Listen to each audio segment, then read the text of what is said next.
Just in case you're not in a mood to read, I want to remind you that this is a spoiler red alert. Gotta work on that sound effect. Nothing but spoilers on this show. And we hope you're ready. We hope you're ready. Here we go.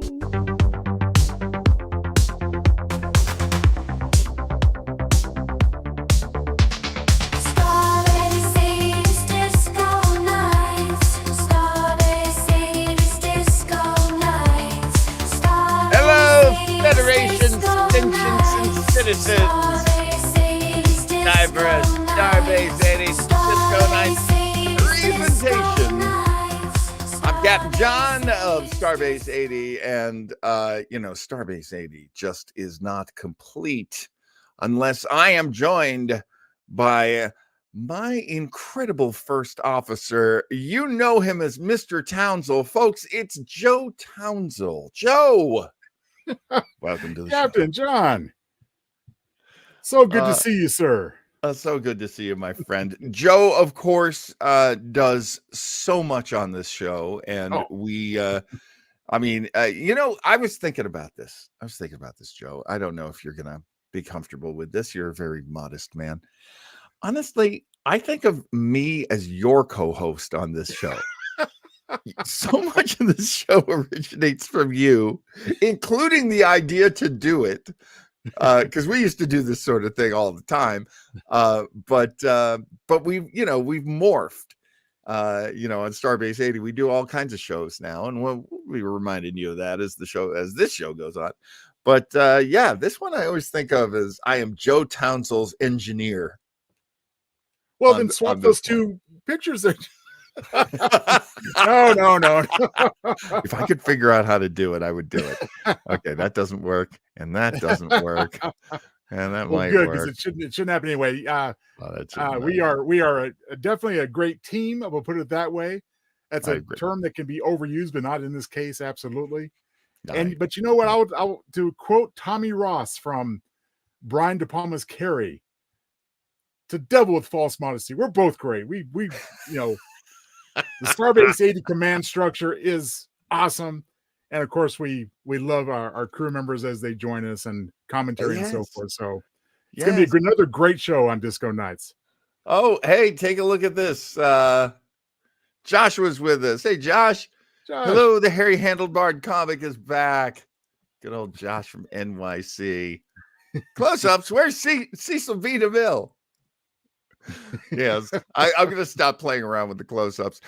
We got to get to talking about this show. Let's talk about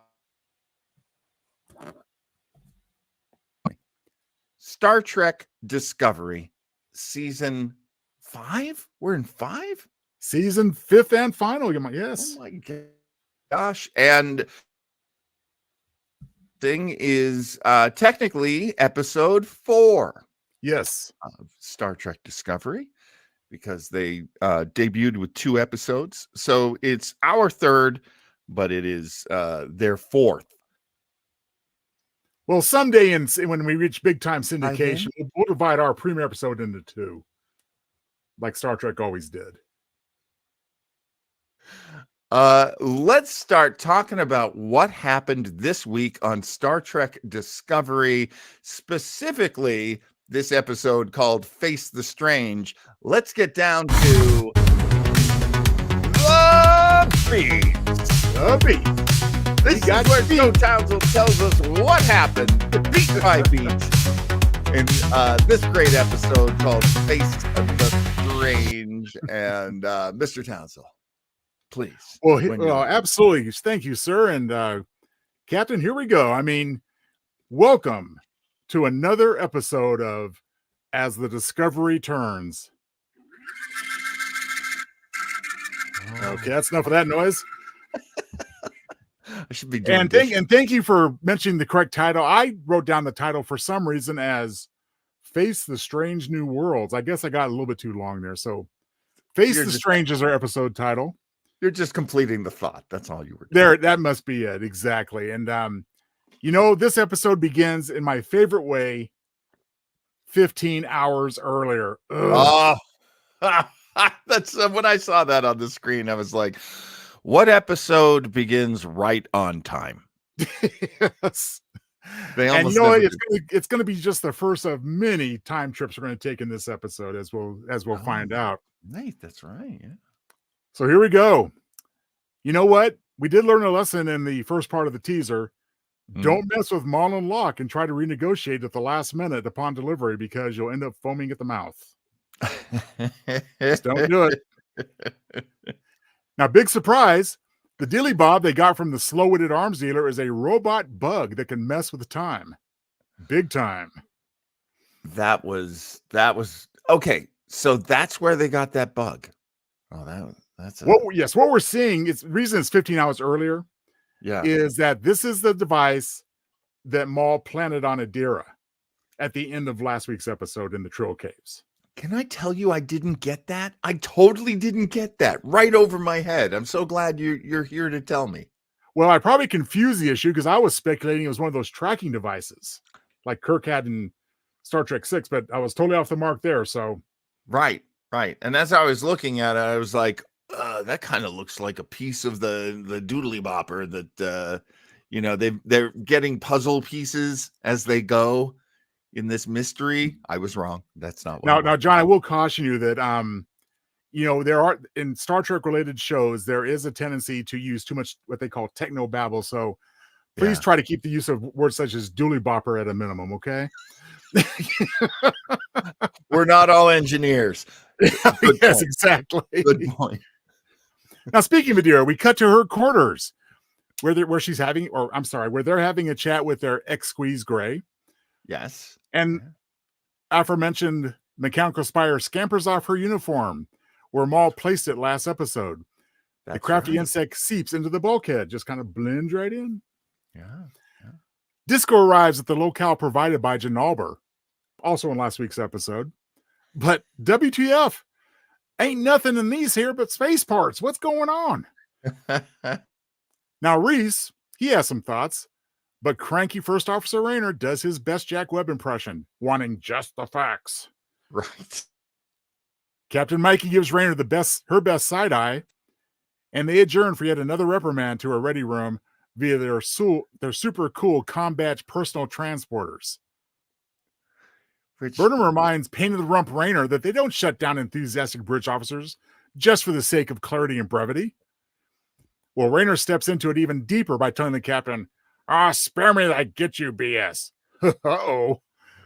Is insubordination a thing on Discovery, or is Burnham as lax as Captain Pike is on the USS Enterprise? Well, better not take any chances. Oops. Sorry about that, Captain. Meanwhile, as Burnham finishes dressing down Rayner, your unfriendly neighborhood time-shattering spider bot emerges in engineering. Before you can say, beam me up, Scotty, the ship is at red alert and warping like a bat out of hell. Worse yet, those magical personal transporter comm badges went kablooey. Techno babble. Time to stretch our legs and actually walk to the bridge for a change. But wait, up there on the view screen, what's that red thingy? Mikey answers, why, it's little old me when I was flying around as the Red Angel.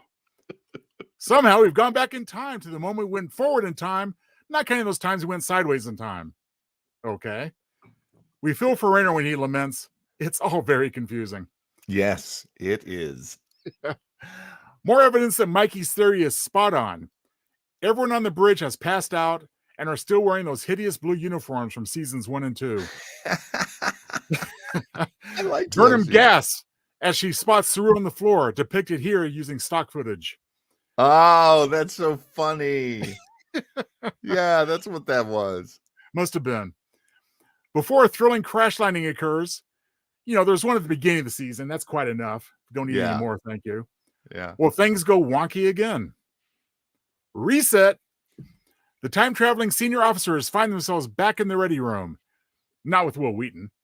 Now missing a big chunk of the wall. But hey, it offers a great view of the old Golden Gate. Yep, yeah. Let's ask that worker bee over there where and when the heck we are. Well, it's not hard to figure out. Disco has gone back to the good old 23rd century where the ship was first being built. Well, it's time for another light show. The ones we were warned about at the top of the episode. Yeah. Next up, smack dab in the middle of the battle with Control. Now, we refer to the AI inflicted by Section 31, not the intelligence agency where Maxwell Smart, Agent 86, resides. It's a little confusing for people just starting to watch this show. I agree. Yes, it's Discovery Control, not Get Smart Control. Okay, Smart now Control, we know what's good. going on. Discovery Control, bad. Yeah, exactly. Hey, we know what's going on now. The ship has been infested with a Krenim time bug weapon. Spidey sense, where are you when we need you? This chaos comes to you courtesy of those mischievous space pirates, Maul and Locke, as previously discussed.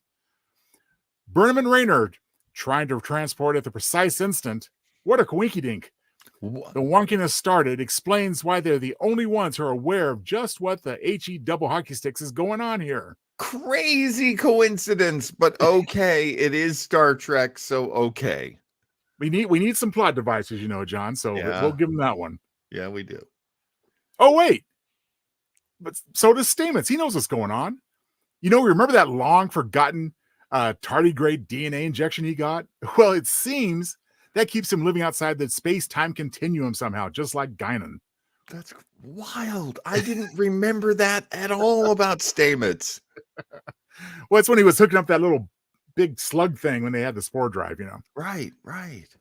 Well, unlike Burnham, who will encounter her past self, more on that later, Stamets joins Burnham and Raynor in their quest to put right what once went wrong, like a 32nd century, or is it 23rd century, Sam Beckett.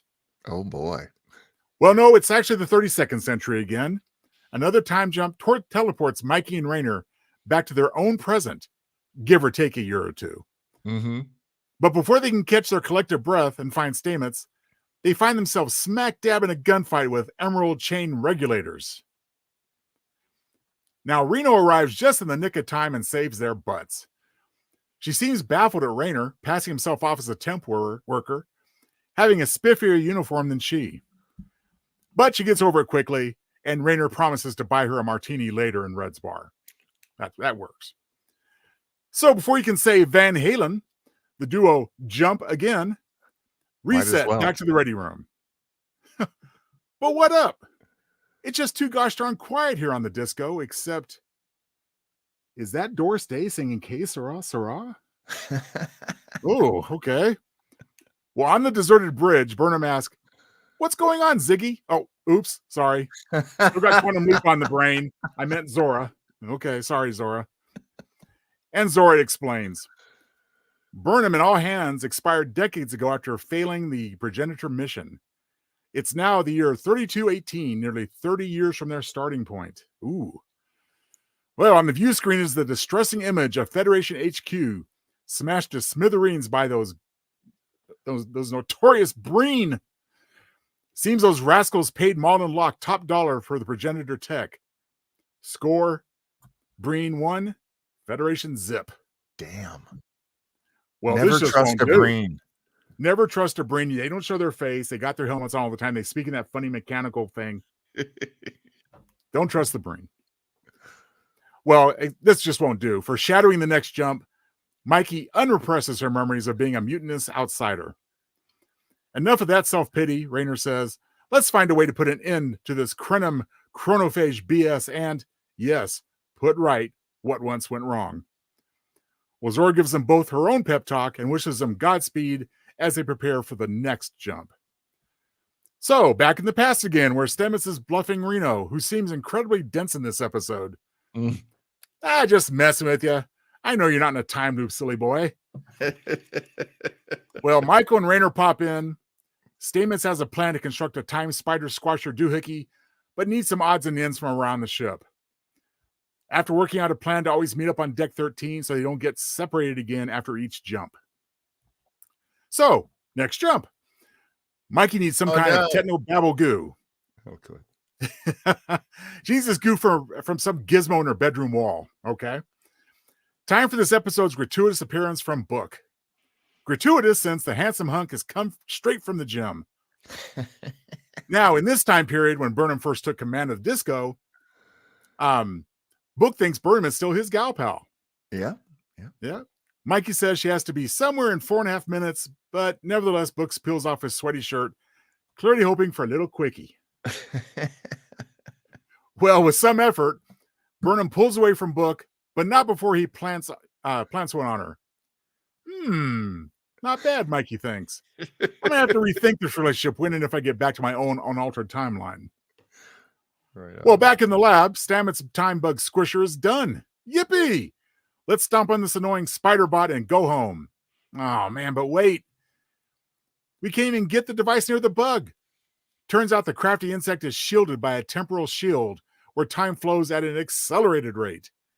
Anything breaching that shield ages and turns to dust instantly. Shades of M. Night Shyamalan's movie Old. Oh, interesting. Yes, don't you think? The time-traveling trio meet up after another jump with a new, preposterous plan.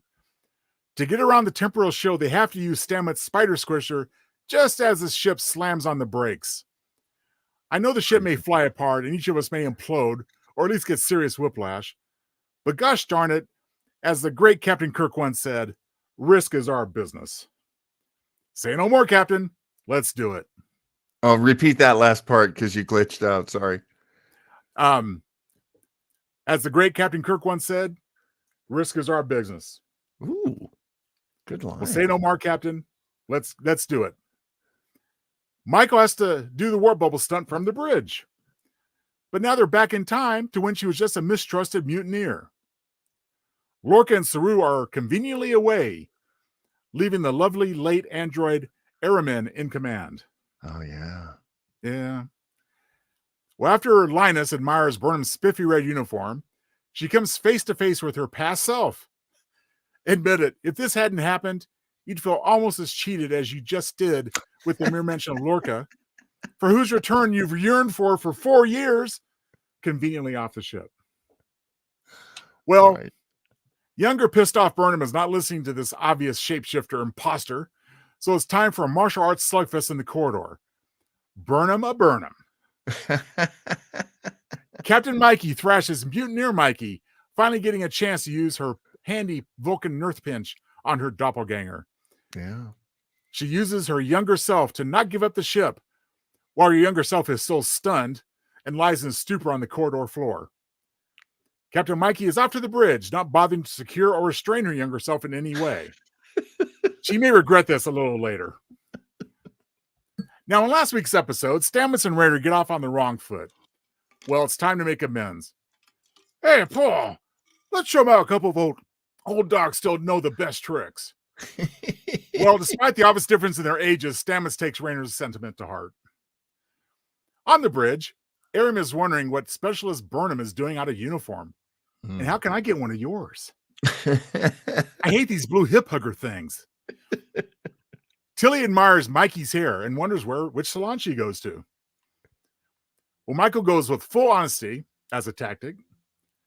Time-altering spider-bot, warp bubble, the whole enchilada.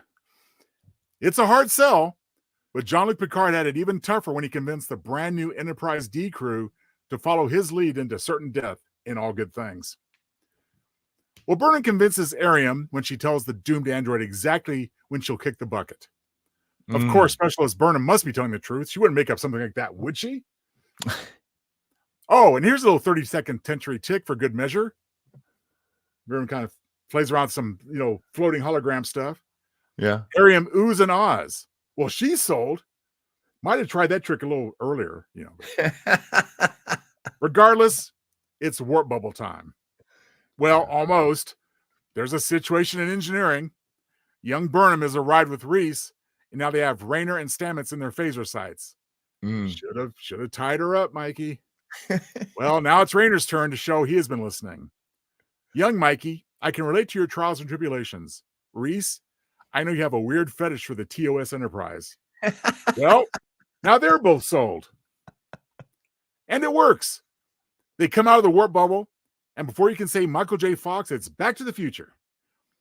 Only 6 hours have elapsed, so there's time aplenty to get to the progenitor tech first. Rayner screwed up his hand holding the Spider-Bot squisher in place, but off-screen, Dr. Culper fixed it right up. It's now bigger, stronger, and faster.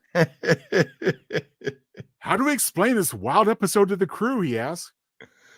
With 2 simple words, Mikey answers. Time bug. Well, it's time to wrap things up on the bridge with some warm, fuzzy moments with the crew. Malin Locke's warp trail has been detected. Reese was right all along. Way to go, you young whippersnapper, says Rayner, as he offers the patented Jim Kirk wink of approval. And with that, dear viewers, we are off to the next clue. End of beats. Fantastic. Really, it's time for us to mull this over, and we do that down and dirty. I'm just down and dirty. This episode is okay. I'm really starting to suspect that this entire season is like a yearbook for the show Discovery, because honestly, Joe, we revisit so many old memories and so many previously had experiences from this show, and it happened so much in this episode. This feels like a really long goodbye to me. Am I just sensitive to this, or do you detect it as well? Well, I see what you're saying, John. Some people might consider this to be a filler episode in the sense it doesn't propel the season story arc along that much. I would disagree with that statement, however. I am enjoying, I think this is what Discovery could have been all along, in the sense of give us a story arc, but do what Deep Space Nine did in its later years. We still want self-contained, high concept episodes within the story arc. Yeah. To enhance it and to stretch our minds a little, not just a constant mystery box on opening. So yeah, I think this episode, I have some nits for this, which I'll get to, but I think by and large, I think I've enjoyed this one the most so far. Yeah. And as far as it being a prolonged goodbye, well, again, we do know it behind the scenes that this was never intended to be Discovery's final season while they were filming it. Well, but it's so much, close. No, that's true. It really, I mean, if they are accidentally doing a really good job at being nostalgic about this show, well, hats off to them, because the feeling of nostalgia is really heavy here. Well, yeah, for sure. But you know what? I don't feel like fan service is hitting me in the face at the same time. Sure. Everything so far makes sense as far as the call outs to pass. I mean, the progenitor tech angle, of course, being the biggest one. Right. Going back to the chase in TNG. Right. But everything fits. Nothing seems overly contrived. As I alluded to, the only thing that just really, I guess every episode has to have one thing that bugs me as far as a plot contrivance. And let me test out my theory on you, John. Okay. John, I am from the future. I happen to know that in 3 weeks and 2 days at precisely 1:47 p.m., you're going to stub your left big toe. Okay. Do you now believe I'm from the future? That would be very hard for me to believe. Well, precisely my point. It was such a hokey, kind of silly way for Burnham to convince Ariam, I'm from the future. She could have got that uniform from any costume shop and made up that story on the spot. So, I mean, that's my biggest gripe about the episode, is that contrivance. Yeah. No, their first instinct when they don't trust the time jumpers is to think that, especially Burnham, is a shapeshifter. And yeah, I get that. I mean, there are enough shapeshifters out there in the Star Trek universe that would make a lot more sense. But this is a really weird thing that I have with me. And tell me if you've ever even thought about this. I know I'm a weirdo.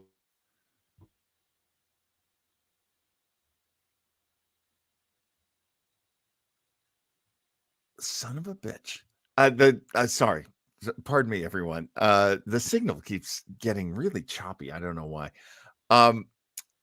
I have a nickname for myself that only I know, and I would invoke that. Now, why did I come up with this nickname for myself? I don't know. It just, I went through a long period of hating myself, and then I started to make up with myself and get along a lot better with myself. And in doing that, I would have times where I would talk to myself in my head, not out loud. But anyway, I have this nickname. There is a nickname that I mean, honestly, there have got to be things that you know about yourself that no one else would know. And if you told your past self, wouldn't your past self go, oh, okay. I've never said that out loud before. I mean, is it just me? No, that's an excellent point. There's a story that shortly before she passed away, Valerie Harper appeared on Howard Stern, and there was some debate of whether there's anything to come in the afterlife. So she told him a certain word, and I forget the details, but if he, if somebody else knew this word, they knew they could prove that she had communicated with her in the hereafter. And of course, that's never happened. So yes, obviously something that only that person could know. Yes.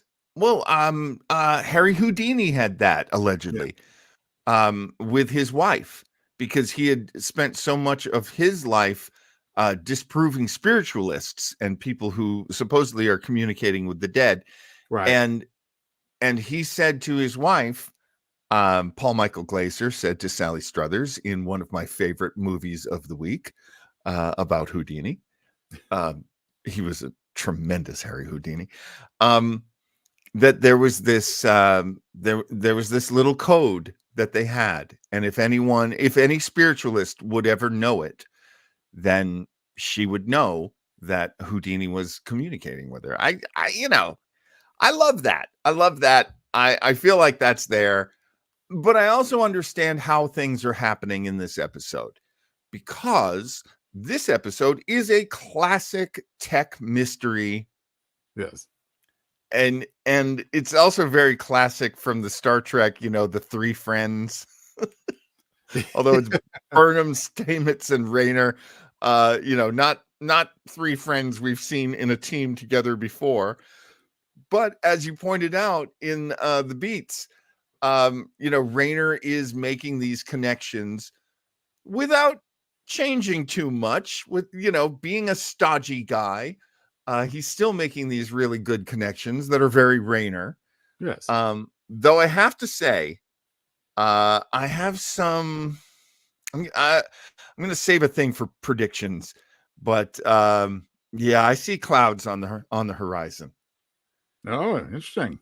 Okay. I'm very worried. This episode especially made me very, very worried for our future. So, yeah. But I got what I like about Star Trek. I don't love mysteries. I don't love tech mysteries, but when you tell them well and you get me to really care, this one was pretty good at that. So some of the stuff is a little silly, but still I'll go along for the ride. Well, there's definitely a couple of nits on my end. I mean, yeah. One thing that had nothing to do with the plot, it just made for a nice visual, but why are they building Discovery on the ground near San Francisco?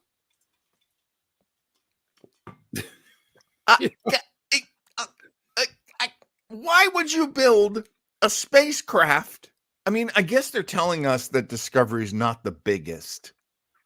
Well, it was a prototype for a spore drive. Maybe somehow that made him, but wouldn't it be more secure in space than a few miles from Alcatraz?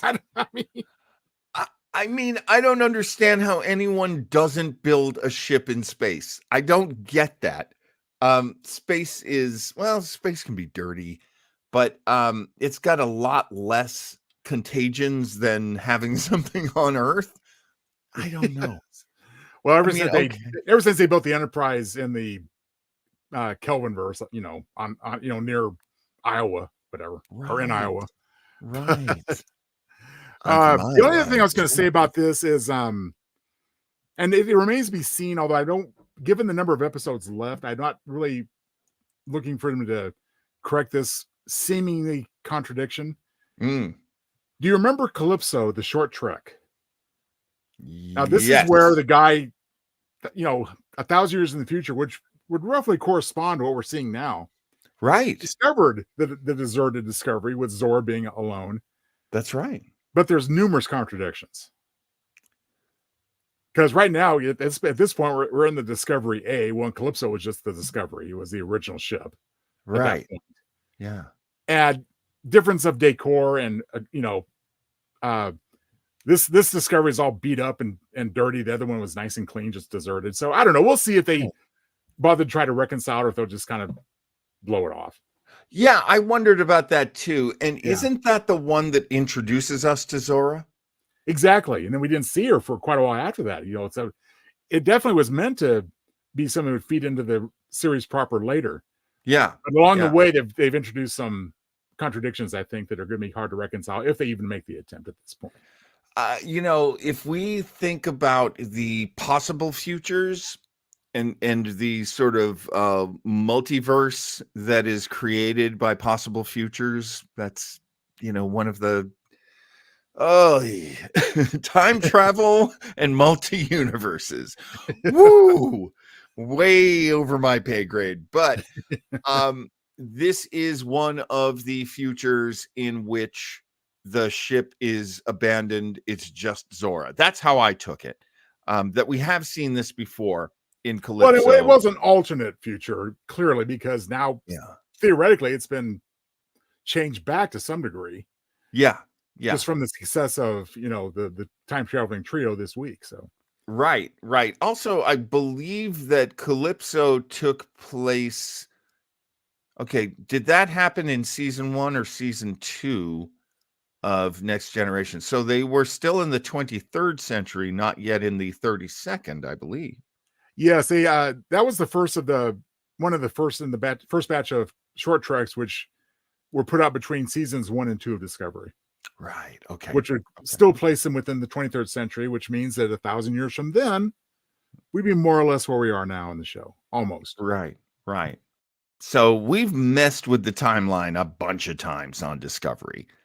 Though I have to say, I think it's one of the most endearing things about Discovery. Yes. That they gave it a shot. They gave the 23rd century a shot, and they were like, let's just go future.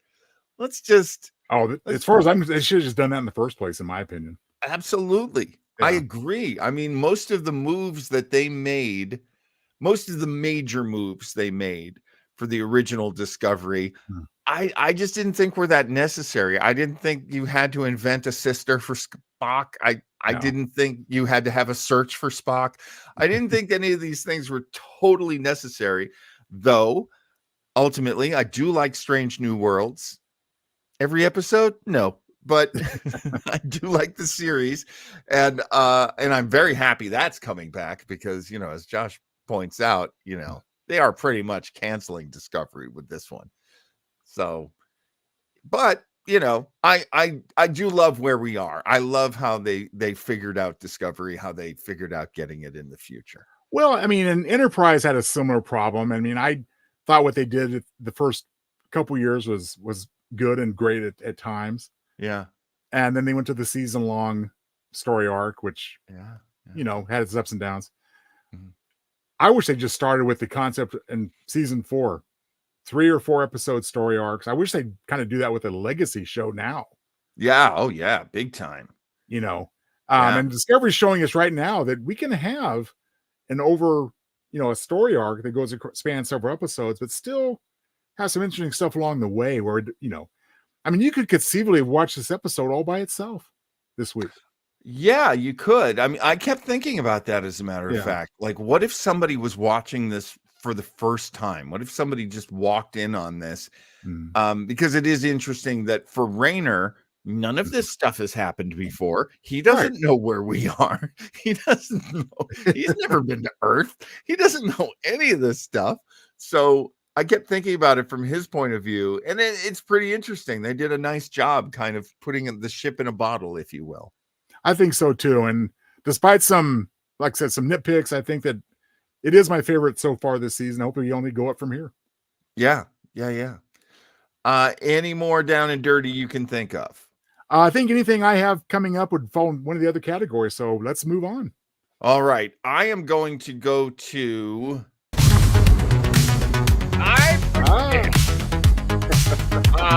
Okay, there is a key scene, and I did not take notes.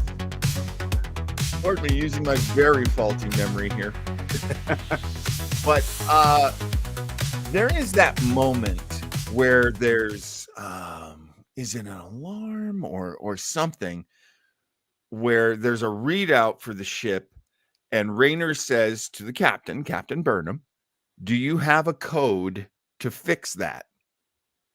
And she goes, "Oh, good idea." And she calls up the, little screen in the middle of the air, and she punches in this code. I am very much afraid that our Mr. Rayner is a mole, and he just got one of the codes for the ship. I hope I'm wrong. I hope he's not working with Maul and Locke, but he might be. And I'm very worried. And I'm kind of basing that on things that I don't trust about Rayner, which could just be how the show works out. Like, one of the things that I complained about last week, and I'm still complaining about, is he's got this history as a captain. We don't know anything about him other than he was a captain and he got downgraded. Everyone else seems to know he was a captain and he had a crew and a ship and all that. But I'm still like, yeah, but we met him chasing Maul and Locke. This to me has a real Maltese Falcon kind of a, wait a minute. You're part of this group of villains too. I'm sorry if I ruined Maltese Falcon for anybody. Red spoiler alert. What do you think about my discomfort there, Mr. Townsend? Can you talk me down? Can you see where I'm coming from? I can see where you're coming from, John. I think it's a solid prediction. I don't think I even want to talk you down. Because I like a good character redemption as much as the next guy. But you know what? Coming so soon off the heels of Picard season 3 with Captain Shaw. Yeah. Where there's definitely a familiarity here with that character. Yeah. I think I'd be down for a traitorous Rayner later in the season, maybe toward the end. And it would definitely keep things interesting. It's also interesting if he's a good guy that's getting better, but right. A lot of what you said makes a lot of sense to me. I have to applaud you for that instinct because I think it might be very viable. I mean, absolute power corrupts absolutely. Yes. And he has every right to be resentful, and he kind of has acted that way so far. Yeah. For being demoted and kind of humiliated by having to answer to this upstart, Michael Burnham. So right. And as he's getting along with people and making progress, I can't help but feel that it's micro.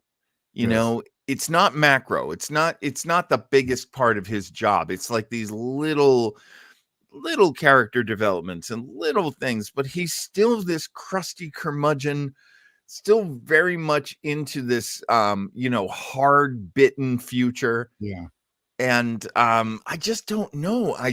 So of all the predictions I have, I've got a couple. One is I still think Maul is going to end up being our biggest bad. I think we see in this one that her relationship with Locke is Locke's like, "Hey, baby, I just want to be with you.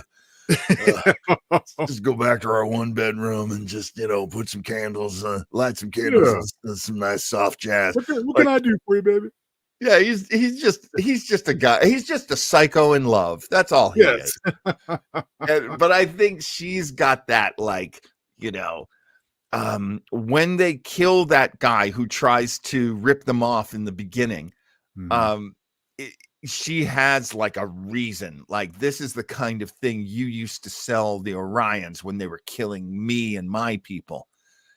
And that kind of like bitterness and deep rooted, hatred of the universe, that's something that makes Maul really dangerous. So I like that they're setting that up, and I like that we learned a little bit more about that. And we don't know anything yet more about the connection between her and Book. Right. And I feel like that's a chapter they're waiting to drop on us too. I feel like that's kind of chapter 3 of her story. Is Book's going to try to redeem her. Book's going to try to get some redemption for her.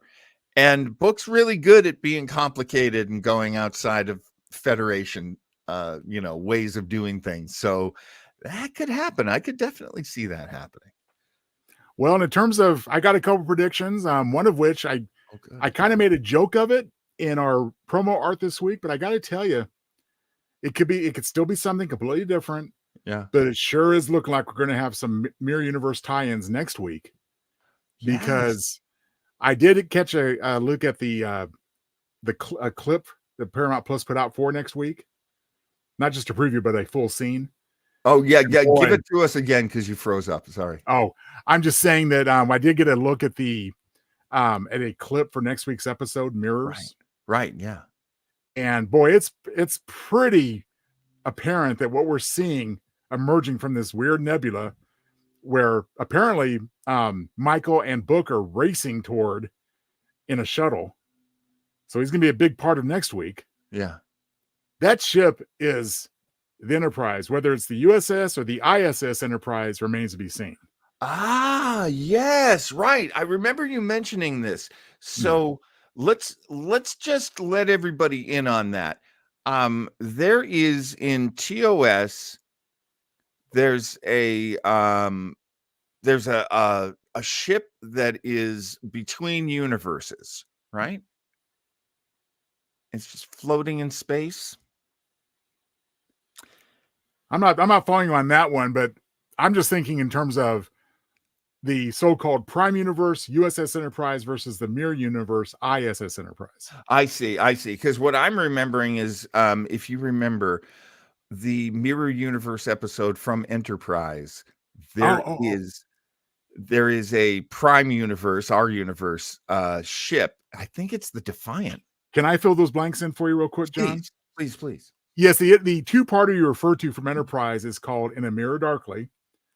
And going way back to TOS, in the great episode called The Tholian Web, where the USS Defiant phases out of existence. That's what it was. I think Josh it ends up in the Mirror Universe in the past. Right. So it could also be the Defiant who's been, at last we knew the Defiant was the most kick-ass ship in the Mirror Universe because it was 100 years more advanced. Right. And so self-proclaimed Empress Hoshi Sato, used it as her chariot. So who knows what happened to it after that? So it could still be floating around somewhere, and maybe that's what's emerging from the nebula in next week's episode. And that year or that model of starship, is that the Constellation? Those are all the Constitution class ships. Constitution class. Gotcha. Yeah. One of the ships was called the Constellation. Right. When I hear Constitution class, I go, well, wait a minute. What about the Defiant? I mean, it's been a ship, without a time. It's been a ship kind of floated through time before. I don't know. Let's see. Yeah. I mean, in one episode, I believe it was in, the name escapes me for the moment, but when they went back to the 60s and Captain Christopher, Kirk made mention there were 12 Constitution class ships in the fleet. Oh, I didn't remember that. Yeah. Tomorrow's Yesterday is the episode name I'm thinking of. Tomorrow's Yesterday. Yes. So I mean, like I said, it sure looks like we have strong Mirror Universe connections next week. I mean, they could be tricking people like me, but I don't know. It sure looks likely to me. By calling it mirrors too, it's so like, oh, come on. Either it's directly true or they are totally messing with us, which, I'm fine with either. Now, one thing that could support that it's the ISS Enterprise. Yes. and this could be totally Photoshop fakery, which I've got some experience with recently, as you know. Yes, it's a very good experience. Floating around the internet, there is a picture of Captain Pike with darker hair wearing a red duty uniform. Oh. Could this be the Christopher Pike in the Mirror Universe? Oh, wow. I mean, we haven't seen a Mirror Universe Pike yet, have we? We never have. And one more thing to support that possibly is I find it difficult to believe they would mention Captain Lorca and not actually use him in a future episode. This is a bone of contention for me as well. We hear very early on, I believe, that, well, what about the Prime Universe Lorca? Oh, he's dead. Moving on. Yeah. And so we never got him, we never saw the end of him. However, I do question whether they would hire that actor for just one episode. Well, as I'll get to in tidbits, I mean, they hired a couple others for one episode. Yeah. Not with the gravity of Lorca, of course, but yeah. Stranger things have happened. We got to face the stranger things. Do we want to do MVP? Well, let's just do it. Let's just do MVP. Let's do it. And who did you feel were our most valuable players in this here episode, Face the Strange, Mr. Townsend? Well, we may share this opinion, maybe not. I've got to say, given the fact that she played a more or less a dual role, meaning her present and past self, I got to give it to the good old Captain Michael Burnham. I absolutely agree. That was great. Yeah. It was handled very well. I think, again, you better up a good knit in the sense that can we just have shared with her some information that only I or we would know? But aside from that, I mean, I think Sonia, she did a great job of recreating that character from 5 years ago, and plus it was just a kick butt fight scene. I mean, my goodness, it was really well choreographed, and the using the one actress as both, and it was really convincing. I think it was just a starring turn for the Captain. So I got to go with Captain Burnham for MVP this week. I have to agree. I think this was one of those episodes where and this has been a good season for this, where they could really play up why Michael Burnham is special.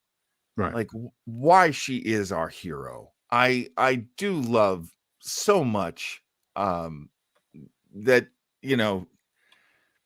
she's really beautiful. I like her when she's like doing love scenes.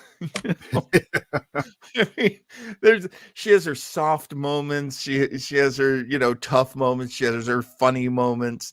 I remain a huge fan of Michael Burnham. If I ever have any bones to pick, it's not with Burnham.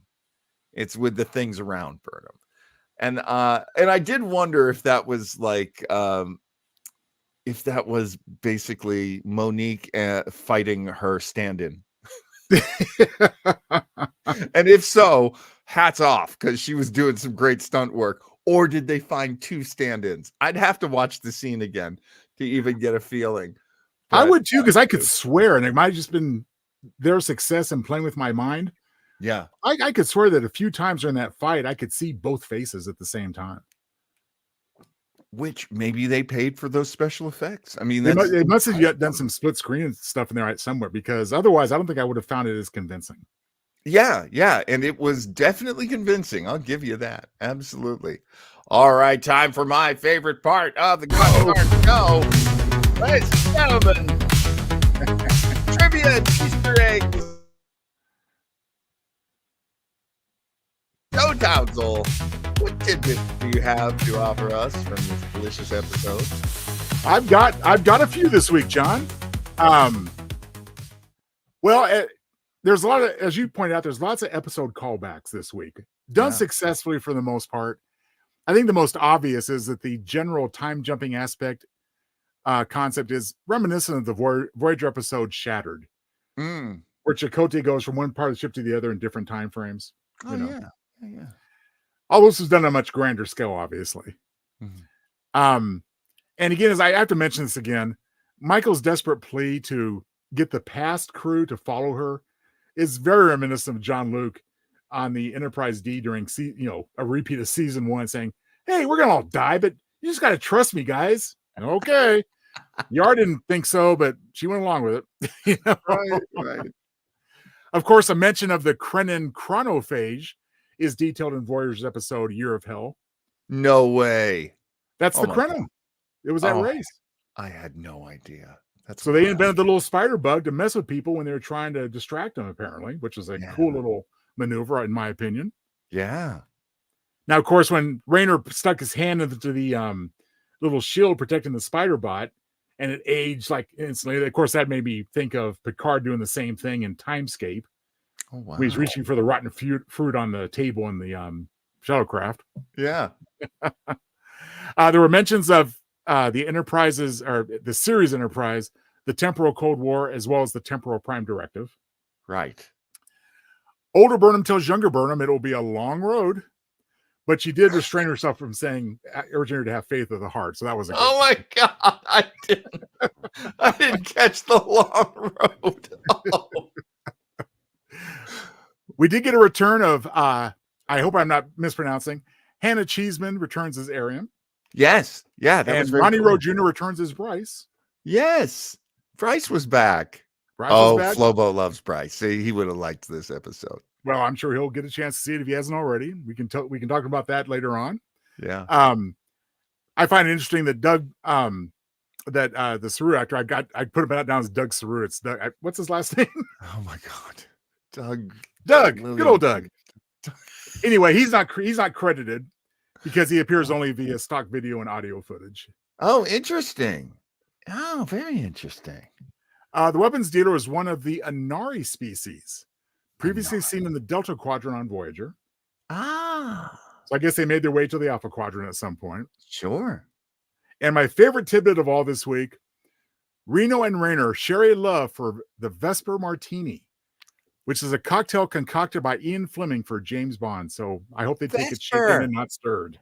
Oh my gosh, Vesper from Casino Royale. Exactly. And that's my tidbits. Oh, that's fantastic.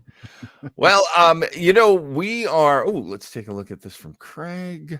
Timescape is one of my favorite Next Generation episodes. Long live Time Trek. One of these days, and we have had this conversation before. One of these days, we're going to have to collect the temporal war episodes, because I feel like that's something I know the least about in Star Trek.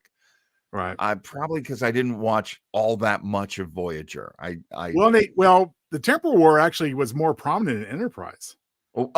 Another series that I kind of dropped out of after a couple of years. And it's worth a rewatch for us to talk about at some point. Yeah. But they kind of dropped the ball. They just kind of let it fade away. Never resolved it, really. And we never found out who Future Guy was, for example. Yeah, right. And that's the thing. I wonder if they'll answer that, because that was one of those mysteries that they talk about in Enterprise. And they were like, well, were we ever going to find out who Mystery Man was from the future? And I think somebody said, oh, yeah, it was Archer. It was Archer from the future. And I'm like, yeah, well, I mean, prove it. Like draw it out for me, because you can't just say that. But yeah, I have to say that was a big feeling for me, that it was like, you keep talking about it. They, oh God, what's Cronenberg's character? Yeah, scientist guy. Kovic. He's at one point talking about and I think it's when he's talking to oh my God, the captain, Michelle Yeoh's character. He's talking to her about being, thank you, about being, out of phase and out of time, and how, the temporal wars were such a mess and they created so much crossover.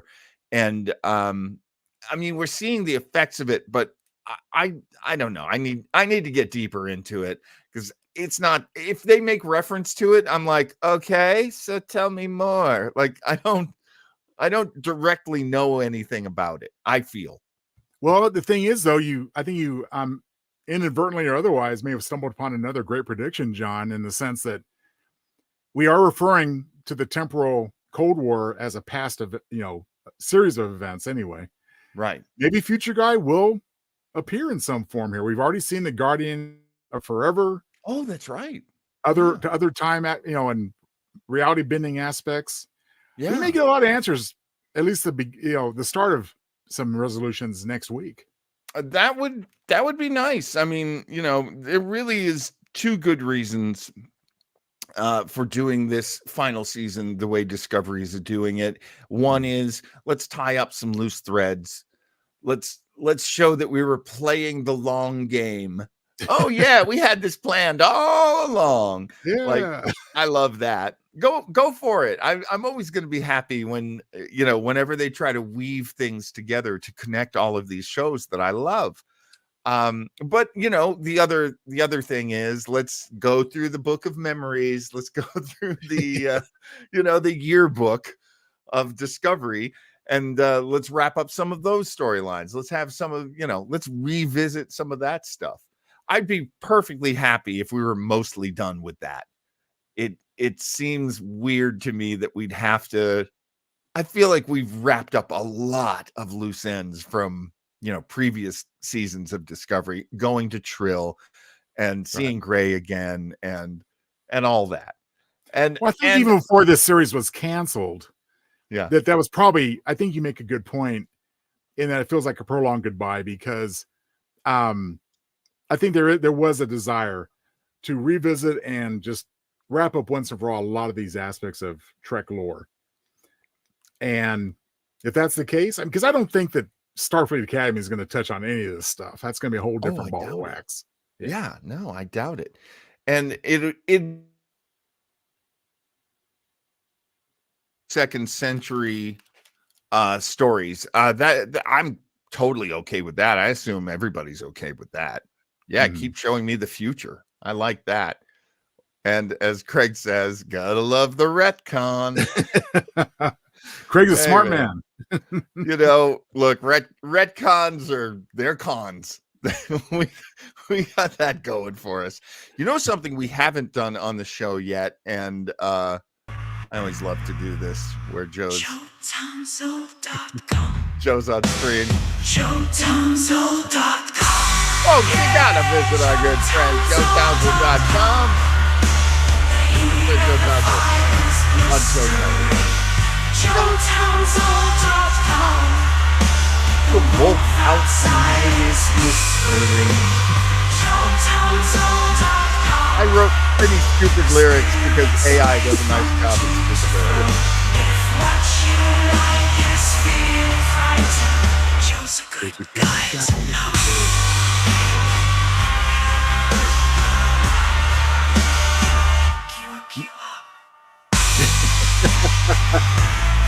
I go uncharacteristically silent in my new theme song sometimes. Thank you, John, for creating that. I'm gonna. Oh wait, I hit the other one. Well, we're doing two. Oh, hey, that's all right. We should have done one earlier. This is what they call, of course, the making. We're having a great time when we forget to run the commercials. That's always a clue we're having a good time. Okay, you know what?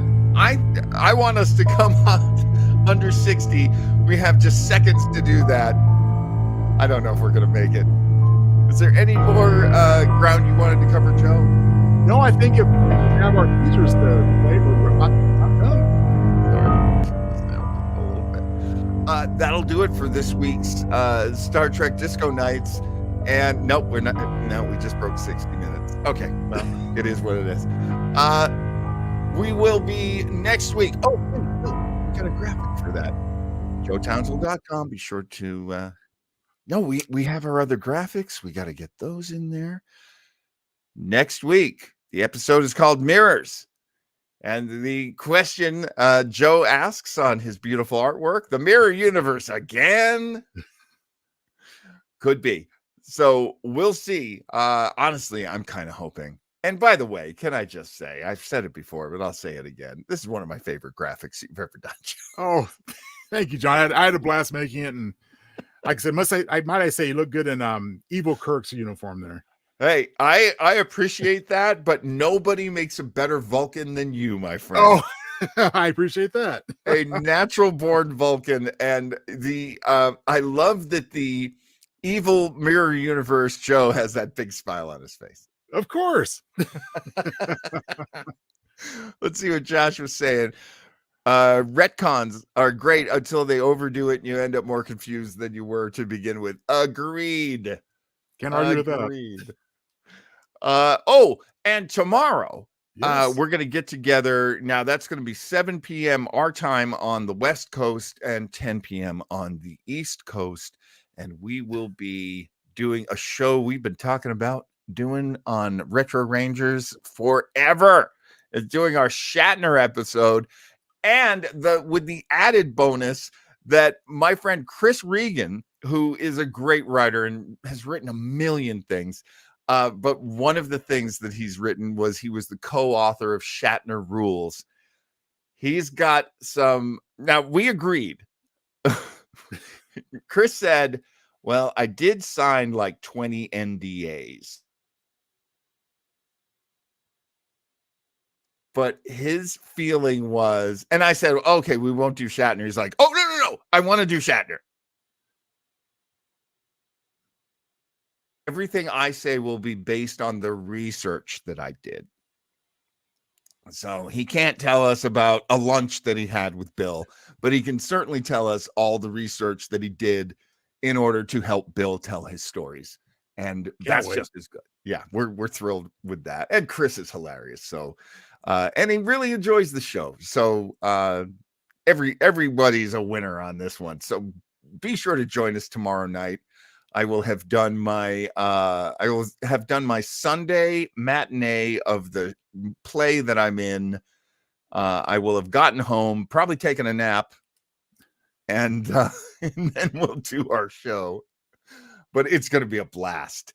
And it is. And I can't wait to meet and talk to Chris. I'm in awe. I mean, my goodness, the man wrote a book with Bill Shatner. That's awesome. So get your rest, John, between your matinee and tomorrow's show, please. Oh, thank you. Yes, I definitely will. And, really, we've got so many clips of Shatner. I really dug up some really dusty, forgotten stuff.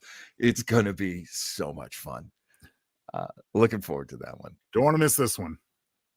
All right. Let me get that off the screen. Joe, I think we're good for the week. Thank you so much. Thank you, John. I look forward to Mirrors and all the great stuff coming up.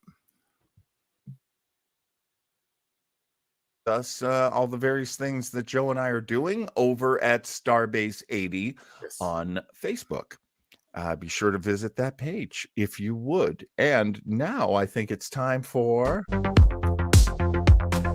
us to say a good night. JoeTownsville.com. Be sure to visit. Thank you, Joe. Thank you, John. Sorry. Oh, I was just getting in the groove. I dropped out the wrong one. I was trying to drop out you. Oh, not when you're dancing like that. Okay. Oh, go ahead.